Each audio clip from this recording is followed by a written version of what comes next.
Now that sanding the metal's done, it's time for us to get into what is usually one of my favorite parts, and that's attaching the handles. This is when the knife really starts to look like a knife. So for this particular one, we're using G10. I really like G10 a lot. Stuff's really stable. It has a really fantastic look. It shines up really well, and it's just super low maintenance, and you don't have to deal with a lot of finishes like you do with woods and things. So micarta, G10, they're fun things. They look really nice. So at this point, we're just I stenciled the shape of the handle out, and I'm using a center drill just to start this first one. It keeps the bit from wandering a bit, and we're just gonna go ahead and start, drilling the pinholes. This one's a little bit more complex because we have different size pins. Usually, it's the same size pin being repeated over and over again. This one, it looks pretty neat with the range and sizes of the pins, but just takes a little bit longer. But I think it looks neat.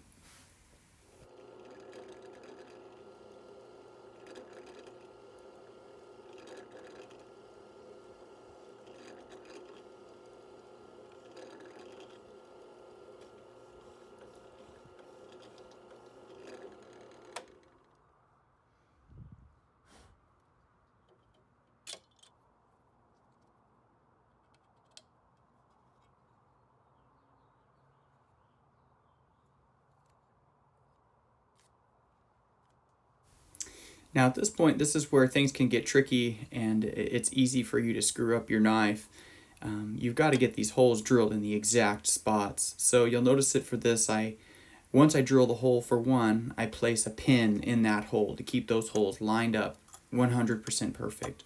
Also, when I drill the holes in the actual knife steel, I slightly oversize them, which is fine because the epoxy is going to fill that in. It's going to be super tight anyway.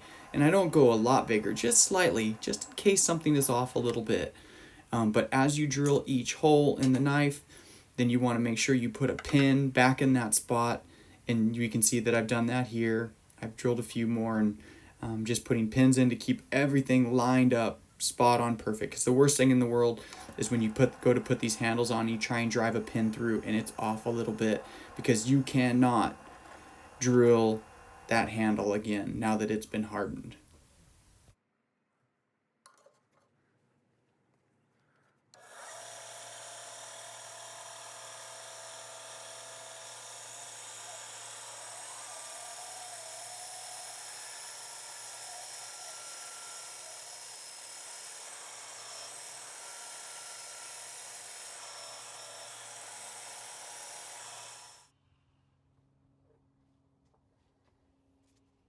Now that I have the rough shape cut out, I'm cutting the pins. Now you see that there were already pins in the knife, but the metal that I was using for those pins was just real cheap, mild steel. And I just reused those over and over again from knife to knife. Now I'm cutting the actual. This is a stainless. It was 303 stainless that I use for the pins, and these are going to fit perfectly. The other pins are slightly undersized so that they slide in and out real easy. These are going to be perfect. There's not going to be any wobble or anything on these.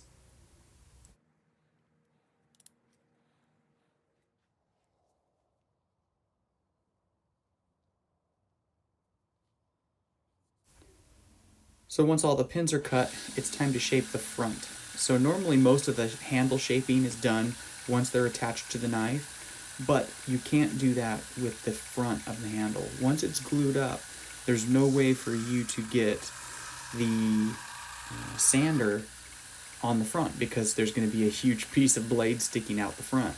So you need to get the shape and the sanding completed for the front part of the handle before you glue all that up.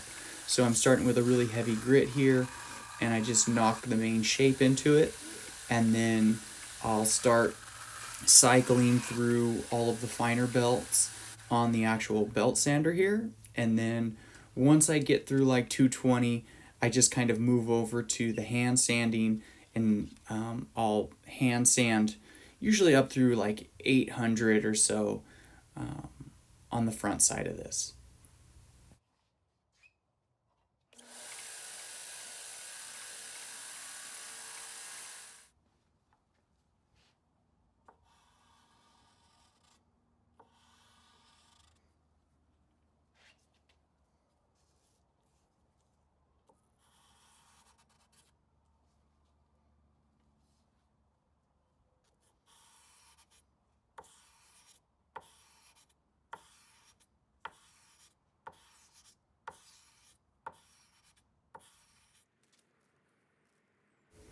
Now that the front's all shaped up and shined up and everything's looking good there, it's time for us to attach those handles.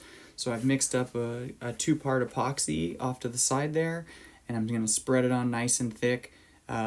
You always want to make up way more than you think you need because the stuff's got like a 5-minute working time on it, and you'd be surprised how fast 5 minutes goes. But I like to get a little bit of epoxy on the pins, I get epoxy on the handle scales. I will have roughed up the metal of the handle as well. You don't want to have that at a real high grit. You want some grooves in it for that epoxy to grab onto. The epoxy is going to go through the handle as well because I've slightly oversized the holes for those pins. You'll see that when I set this on, it'll be a little bit baggy, and that's good.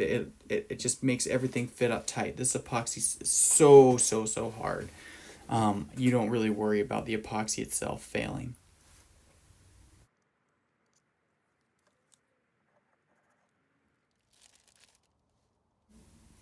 Once you're done with the epoxy and it's time to clamp it up, you'll notice I've got a lot of wax paper on there. Make sure you use wax paper or those clamps will be epoxy to your project and you're going to have a nightmare of a time getting them off. Even with the wax paper, sometimes it sticks a little bit, but it pops right loose.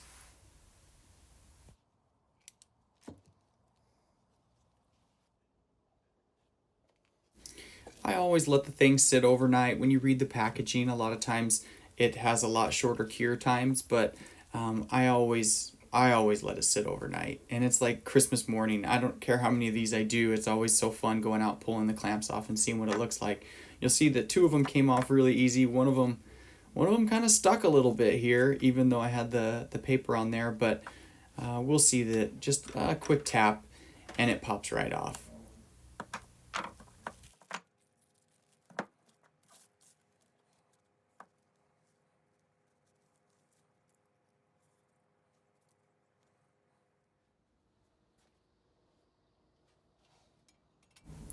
My pins are pretty oversized at this point. Some people will cut them almost exactly to size. I don't mind using a little extra. The pins themselves are pretty cheap, that round stock.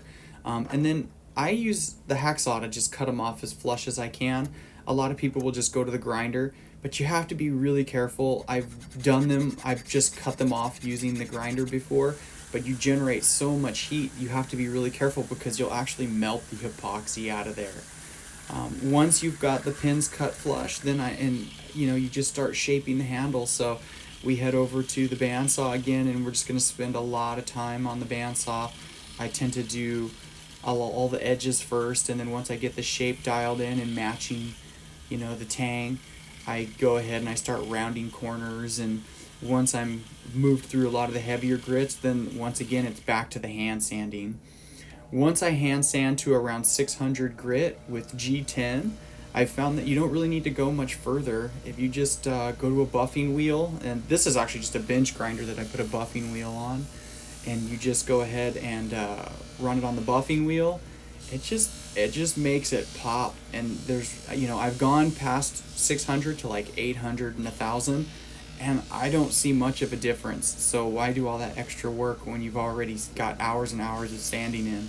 So I just use the brown compound. Some people will use a white, but the brown seems to just help blend it all, and you'll see that G10 really starts looking nice. You can see the grains, and this one has a bit of a Coke bottle shape to the handle, so you can see a little bit of a texture at the back there.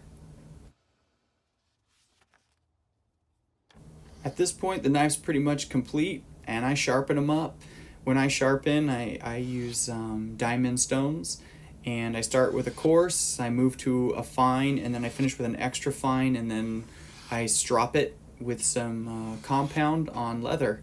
And I like to get them shaven sharp. So I usually end up shaving part of my arms. I've got bald patches all over my arms from this stuff, but we can see it's cutting through the paper quite nicely. So that knife's ready to go. So since this is a chef, I make a wooden case for it.